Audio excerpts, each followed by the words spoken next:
Welcome to the deep dive. You're here because, well, you want to understand what really matters fast without getting completely bogged down. Mm-hmm. Today, we're really zeroing in on a foundational piece of organizational resilience. It's professional practice one, program management. Yeah. Think of this as your, let's say, express course on building the absolute bedrock of business continuity.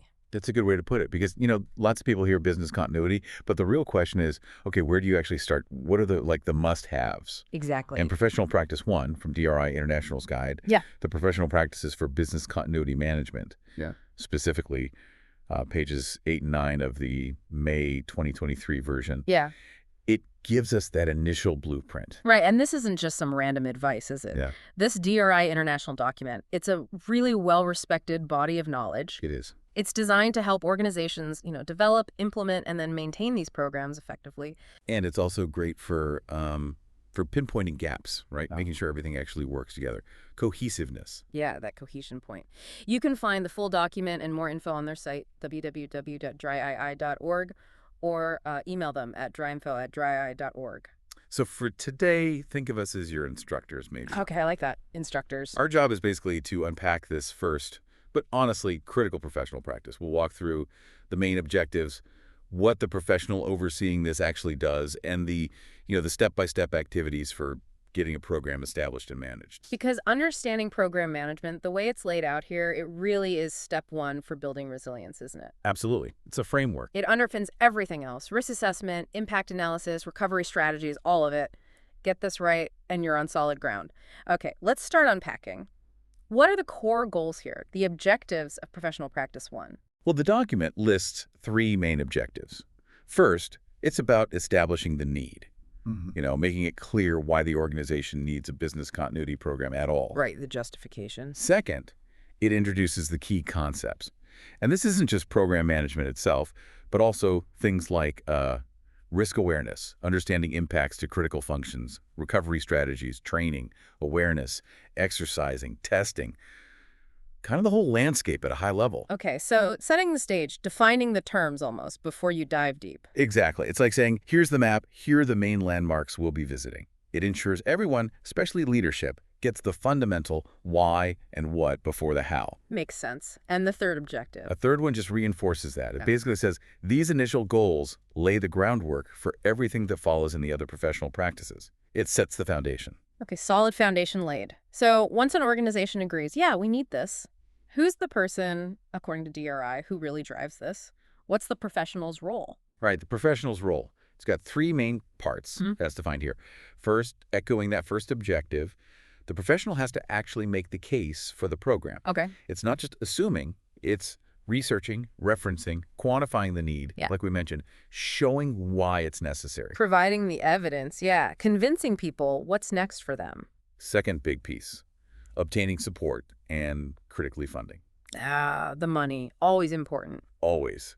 This means creating, clear, compelling documentation, stuff that helps leadership adopt the program and keeps the support coming, like an architect getting the blueprints approved and securing the construction budget. That's a really good analogy. You need the plan and the resources. Yeah. And the third key responsibility. The third one is coordinating and often, leading the actual implementation across the whole organization. So getting it done. Getting it done. It's not just a plan on a shelf. It's making it real, embedding it in how the organization works. So this professional needs to be strategic understanding, the big picture, the why, but also really practical, the how. Okay, got the goals, got the role. Let's get down to the specifics now. The activities, pages 8 and 9. How do we establish the need? What are the steps? Right. Activity 1.1 kicks it off. It's all about research, reference, and quantify. Digging into business needs, legal requirements, regulations, contracts, internal, external, all of it. Okay. The document stresses aiming for compliance, conformity. And it says, get subject matter experts involved for the operational technical details. Reference relevant standards. So it's a multifaceted justification, isn't it? Not just one single reason. Exactly. And building right on that, Activity 1.2 is about identifying and resolving conflicts. Conflicts? Like what? Well, maybe between your internal governance and external rules, or policies versus procedures. You need to make sure the BC program addresses gaps and doesn't clash with anything. The guide suggests looking at past incidents, audit reports, learning from experience. So alignment is key, making sure it fits and learns from the past. What's next in making the case? Activity 1.3. State the benefits. Simple but crucial. And frame them specifically in the context of the entity's mission. Connecting it right back to the core purpose. Good. Smart. Then 1.4 is about explaining leadership's role. Specifically, their accountability, even potential liability, if the program isn't effective. Okay, that definitely emphasizes the need for top-level buy-in. They have skin in the game. They absolutely do. And finally, for this section, Activity 1.5, develop formal reports and presentations. But not just reports to gather dust. Right. The focus needs to be on increasing awareness about the impact of risks, clear communication, persuasion. Got it. So that whole first set of activities is about building a solid, well-researched case. Now, what about the second part of the professional's role, obtaining support and funding? What activities facilitate that? Okay, this starts with Activity 2.1, develop a charter. A formal charter for the program. Again, context is key. Link it to the entity's mission. Include objectives, assumptions, scope what's in, what's out. And provide structure, clarity, authority, right? Like the program's constitution, as you said? Exactly. It defines the playing field. Then, Activity 2.2 is the practical bit. Develop a budget and acquire the resources. Money, people, tools. Turning commitment into actual support. Yep. And 2.3 follows logically. Define the program structure. Will you need new policies? What are the critical success factors? How will you know if it's working? So planning the how and the how well, not just getting the cash. Precisely. Then activities 2.4 and 2.5 are about leadership engagement. Identify the key leaders needed, then present the proposed structure to them. Get their support, their formal approval. That's the pitch. The crucial sign-off. And linked directly to that is 2.6, obtain leadership approval for the budget, secure the funds officially. A major hurdle cleared. What about governance? Keeping it on track. That's activities 2.7 and 2.8. Establish a steering committee or some kind of oversight body. Give them responsibility for the program. Okay. And critically, define responsibilities and accountability for everyone on that committee and its support functions. Clear roles, clear ownership. Very structured. Define, get buy-in, establish governance. Okay, now the third part of the role, coordinating and leading the implementation. This section looks pretty detailed. It is. This is where the rubber meets the road, so to speak. Yeah. Activity 3.1, advise the steering committee. Guide them on implementing the objectives, structure, success factors. And, importantly, ensure alignment with existing policies. Integration is vital. Right. Weaving it into the organization, not keeping it separate. What's next for formalizing processes? Activity 3.2, develop or use existing policies, standards, procedures. Again, context matters, mission, objectives, operations. Make it fit. Activity 3.3 is sort of a reminder.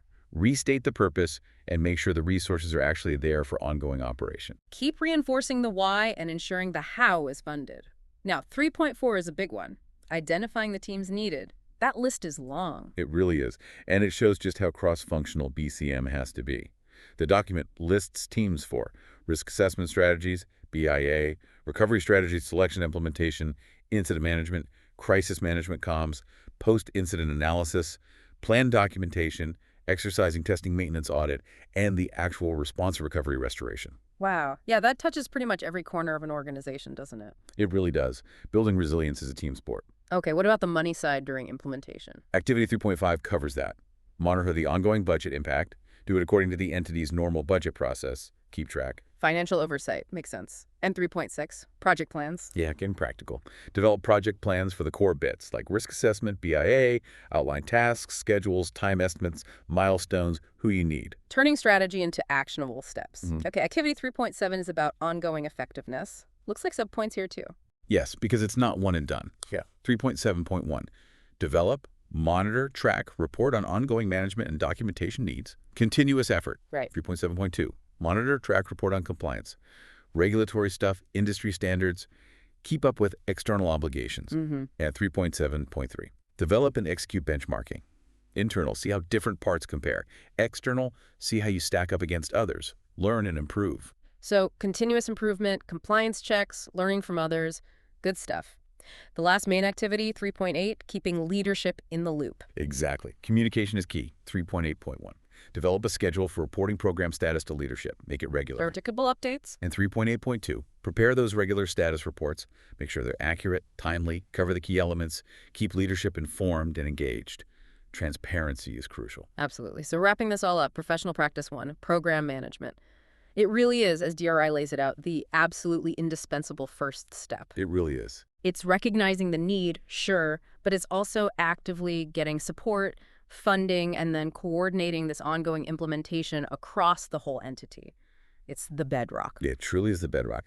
Without this strong foundation well managed, all the other efforts, risk assessment, strategies, testing, they just won't be as effective, will they? No, they wouldn't have the structure to succeed. Right. Every single one of these activities plays a part. And you see the recurring themes, right? Leadership engagement, resources, getting different teams involved. It has to be holistic, integrated. It's been fascinating digging into this first practice. It's clearly way more than just write a plan. It's about building the structured, supported, ongoing commitment. Next time, we'll tackle professional practice 2, risk assessment.